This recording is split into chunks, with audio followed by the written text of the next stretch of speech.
Welcome to the podcast. This is Lumination. Today we are broadcasting out of a hotel. And today, this is episode 13, How to Be an Influence to All. I am your host, Jason Johnson.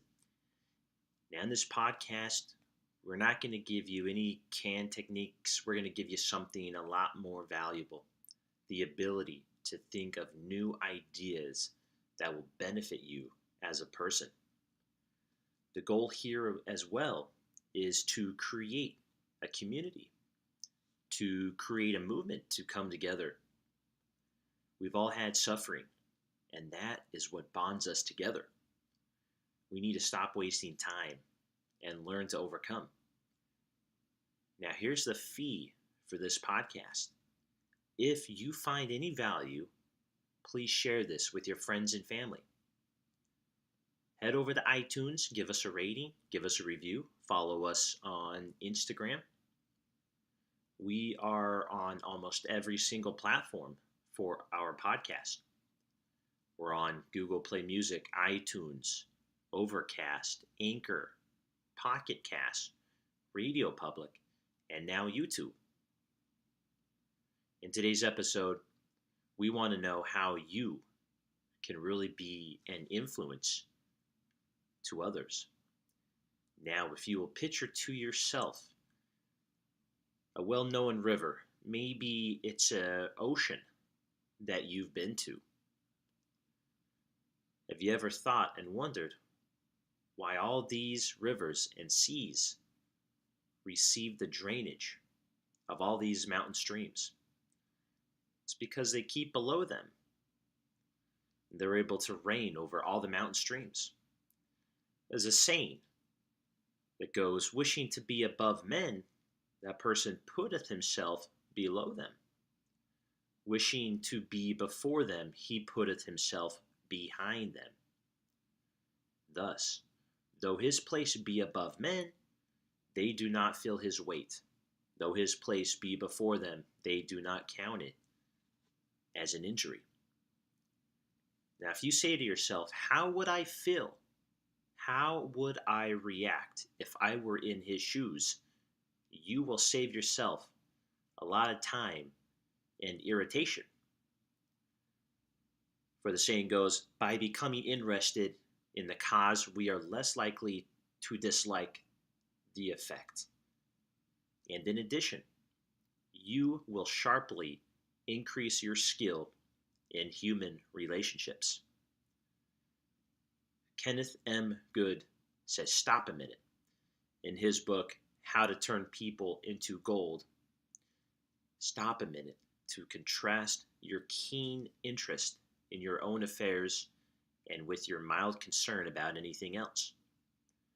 Realize then that everybody else in the world feels exactly the same way. And then, along with President Lincoln, President Roosevelt, former presidents, you will have grasped the only solid foundation for intrapersonal relationships. That is, namely, that success in dealing with people depends on a sympathetic grasp of the other person's viewpoint. Some of you may know a person by the name of Joel Sherman.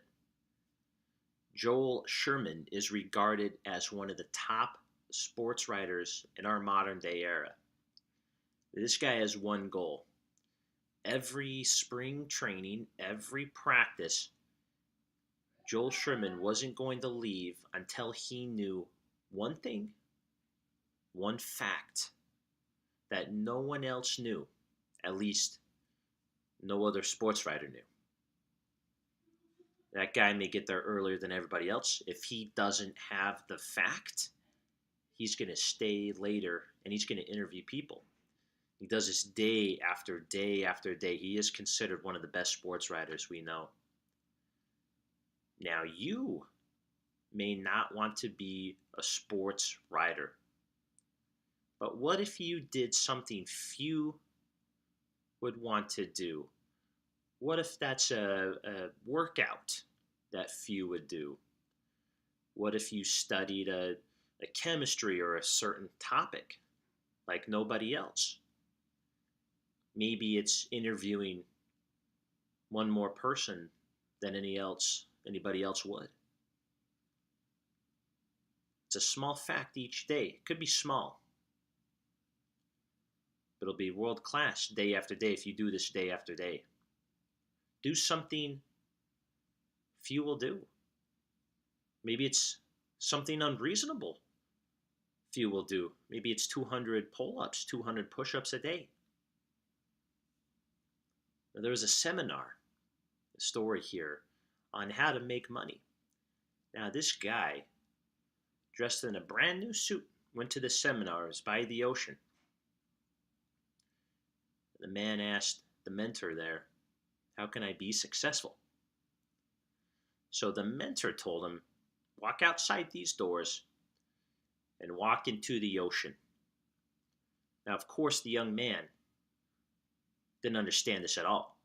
He didn't want to get his new suit wet, ruin it. Reluctantly, he went outside and he walked into the ocean up to his knees. He said, now what? The mentor said, keep walking. So you know what this man is thinking now. Absolutely not. But he reluctantly went a little bit further. Now it was up to his waist. And then he says, all right, now what? The mentor says, keep walking out further.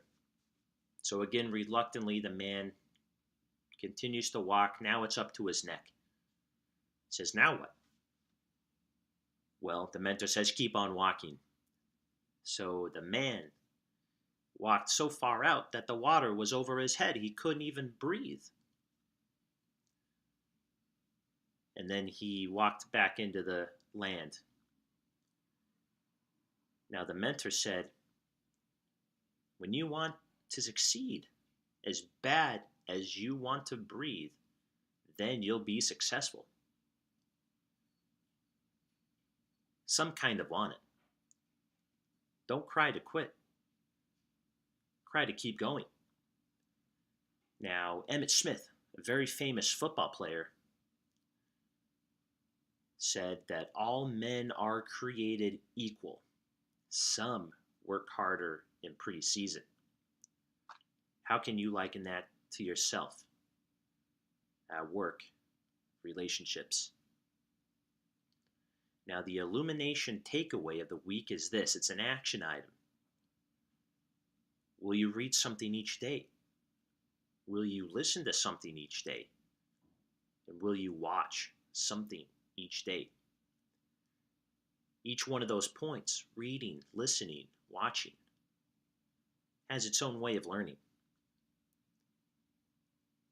Now, if you've ever wondered how to spur people on the road to success, you may have heard of two ways to do this. The one is reward training. The other one is discipline-based training. Now, discipline-based training uses punishment as a major tool. Be taking away something in life. It could be inflicting pain or some kind of negative outcome. That is how the government works. They will fine you or they will jail you when you don't behave how they want you to. They can even write you a warning ticket if you have a child on your lap in an off-road vehicle in a very small town. Now, the alternative is reward-based training, where each desired behavior results in a good outcome. It can be such as praise. It'd be a treat for a dog, where the unwanted behavior doesn't give you the desired reward. There's a guy named Pete Barlow. He was an old friend of Dale Carnegie. This is many decades ago. Pete Barlow had his own circus. He spent his whole life traveling with this circus. Dale Carnegie remarked how he loved to watch Pete train new dogs for act. Dale Carnegie noticed that the moment a dog showed the slightest improvement, Pete patted and praised him, gave him some meat, made a great big to do about it. Now, that's nothing new. Animal trainers, they've been doing the same technique for centuries. So Dale Carnegie wonders, why don't we use the same common sense when trying to change people that we use when we're trying to change dogs? Why don't we use meat instead of a whip? Why don't we use praise instead of condemnation? Let us praise even the slightest improvement. That is what inspires the other person to keep on improving. In a book, I Ain't Much, Baby, But I'm All I Got, the psychologist Jess Lair comments, praise is like the sunlight to the warm human spirit. We cannot flower and grow without it. And yet, while most of us are only too ready to apply to others the cold wind of criticism, we are somehow reluctant to give our fellow the warm sunshine of praise. Please remember all these tips, apply them, share them. Until next time.